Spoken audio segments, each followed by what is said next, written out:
Hey, this is Dr. Herskowitz again for Part B for Chapter 8 on contracts, and we're going to talk about contract formation.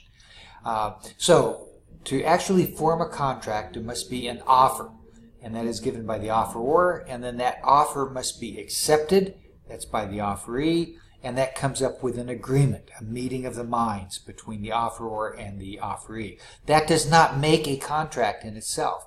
There must also be consideration is included in the agreement, and then there has to be capacity and legality. Capacity of the parties entering into the agreement and legality that the contract itself is for a legal purpose. So there are 5 elements that go into forming a valid enforceable contract. There's an offer to enter into a contract, there's acceptance of the offer, there's consideration for each promise, and there's capacity of each party, the offeror and the offeree, to enter into a binding agreement, and the legality of the subject matter. The contract itself must be for a legal purpose. So let's look at offer.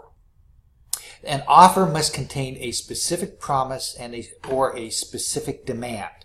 An offeror must intend to make the offer by making a commitment to the offeree. It cannot be a joke. There's an intention to make the offer. It cannot be clearly a joke. It can't be something someone overhears somebody saying to somebody else. The contractual terms must be definite and specific. If you want the court to enforce a contract, they must be able to look at the contract and understand what is actually included in it. So there must be specificity of the offer.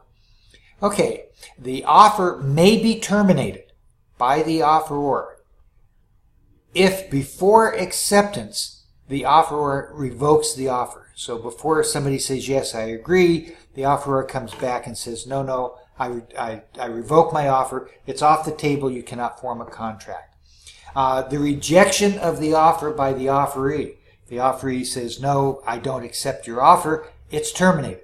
And they cannot come back later and say, oh, well, I rethought about it, and I like your offer, I'll go ahead and accept it now. No, once it's rejected, the offer is terminated and must be then started over by one or the other party. Similar to that is a counteroffer. A counteroffer is anything by the offeree that changes the terms of the offeror. What that does is it terminates the offer and creates a new offer by the offeree. Lapse of time, the agreement itself may say this contract will terminate if not accepted by 5 p.m. by Friday evening. Or just a contract that sits out there for a long period of time without the offeror accepting it, it would then be terminated. The subject matter destruction prior to acceptance. So if a person says, I will sell you my house for $150,000. Prior to the time you accept, that house burns down, the subject matter is destroyed, it's products that's being delivered before any of that is accepted in the contract. If the subject matter is destroyed, the offer is terminated. The contract never forms. The death or insanity of the offeror prior to being accepted terminates the offer. There is no liability to the estate if somebody accepts it after the offeror passes away. And finally, the subject matter itself becomes illegal. This would be going back to the 20s or Prohibition. It was a valid offer to sell alcohol until Prohibition passed, and there at that point, prior to acceptance, the offer is terminated because it becomes illegal. Okay, the acceptance of the offer can be done by a bilateral contract wherein the offeree accepts the offer by making a promise to accept the offer. I offer to sell you 100 widgets for $10 each to be delivered by next Friday night. The bilateral contract is I accept it. A unilateral contract is accepted by performing a requested act. I'll pay you $10 to mow my yard if you do it by next Saturday. The person does not have to accept verbally or in the contract. They just show up, mow the yard. It is then a binding contract. But remember that contract may be terminated by the offeror at any time prior to the acceptance. So it's hanging out there that whole time. On Thursday night, the offeror can cancel that, terminate that offer by saying, I withdraw my offer, don't come and mow the yard. And it was never the offer itself was terminated, never became a contract. The mirror image rule is the acceptance must match the offer exactly to create a binding contract. Any modification at all is a rejection of the contract, the offer, which terminates the offer, and then becomes a new counter offer, and the offeror and the offeree switch roles. I agree to sell you 100 widgets at $10 a widget to be delivered by Friday night. You come back and say, I accept your offer, but I need them by Thursday night.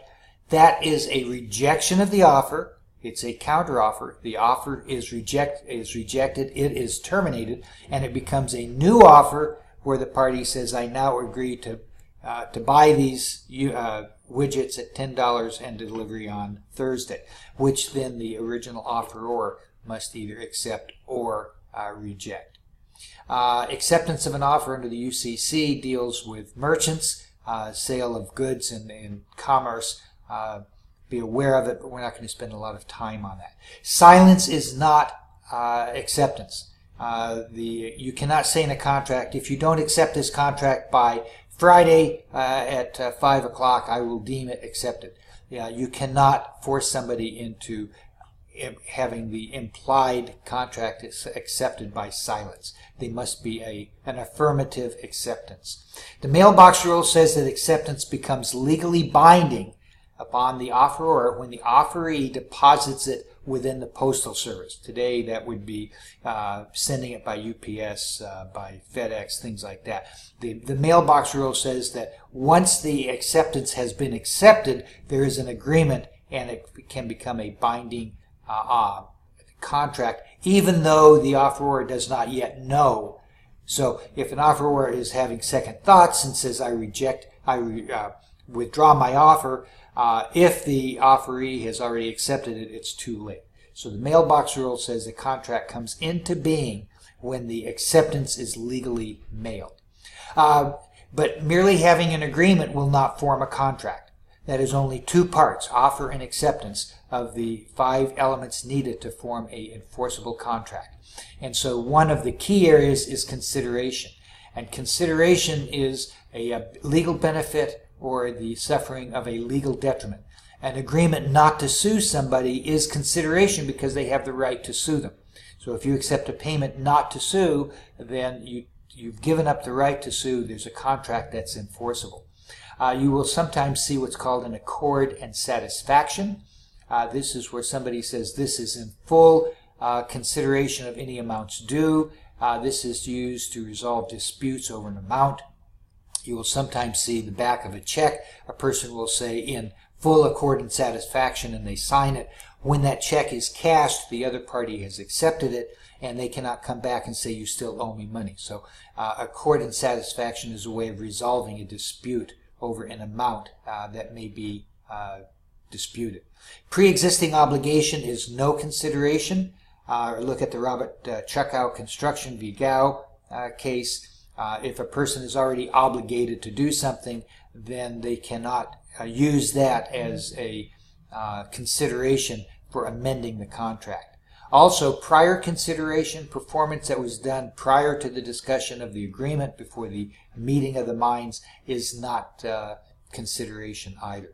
And the promise to make a gift, there's no consideration. A gift is I give you something for no reason because you're my relative, it's your birthday, I love you, whatever it is, I give you the gift. That is not a contract, it's not enforceable. An option agreement is a contract to leave another agreement open, but there's offer, acceptance, and there's consideration for an option. People pay a dollar amount to keep another contract open. Promissory estoppel is something students like to overuse. It's the doctrine where a promisee relies on the promisor's promise to his or her economic injury.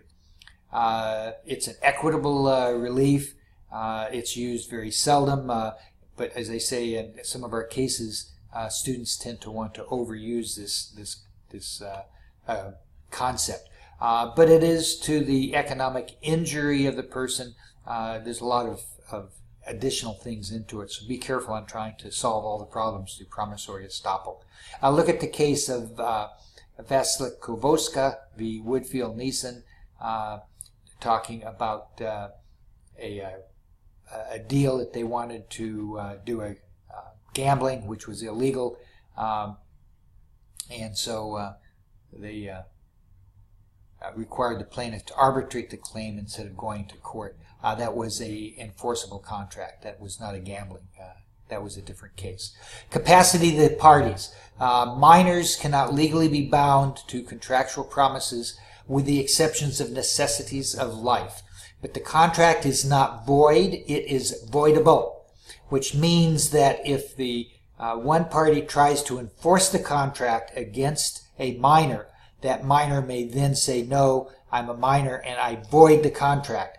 The item can then be returned to the other party in its then condition, not its original condition.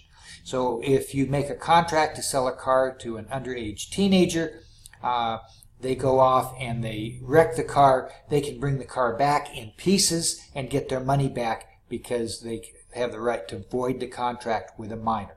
So you deal with minors at your own risk.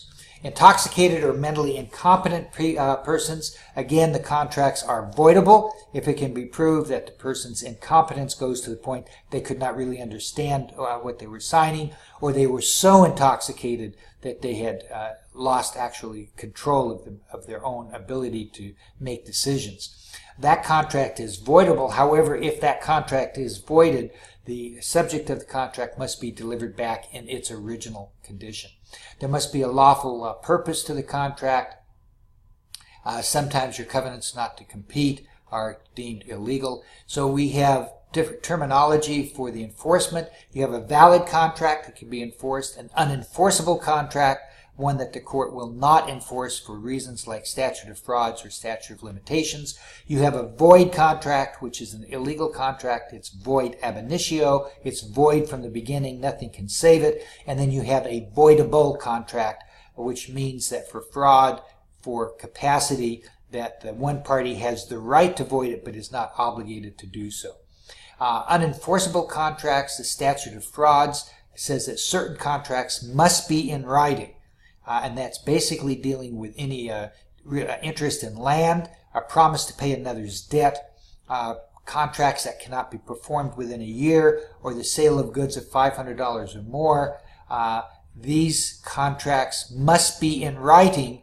Otherwise, if you have all the other conditions, the court will still not enforce it because it is an unenforceable contract.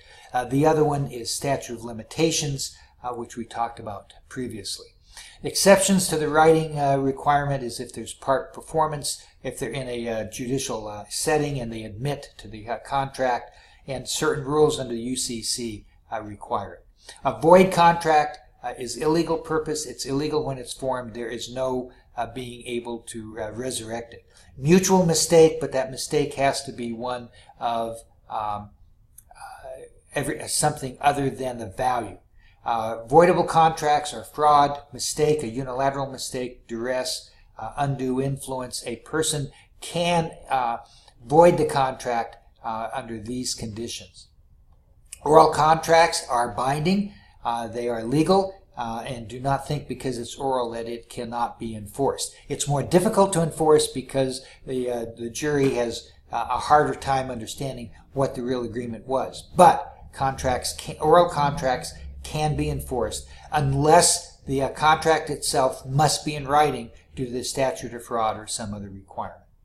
Okay, that's the end of contracts. We're going to be looking at enforceability and performance of contracts for Chapter 9.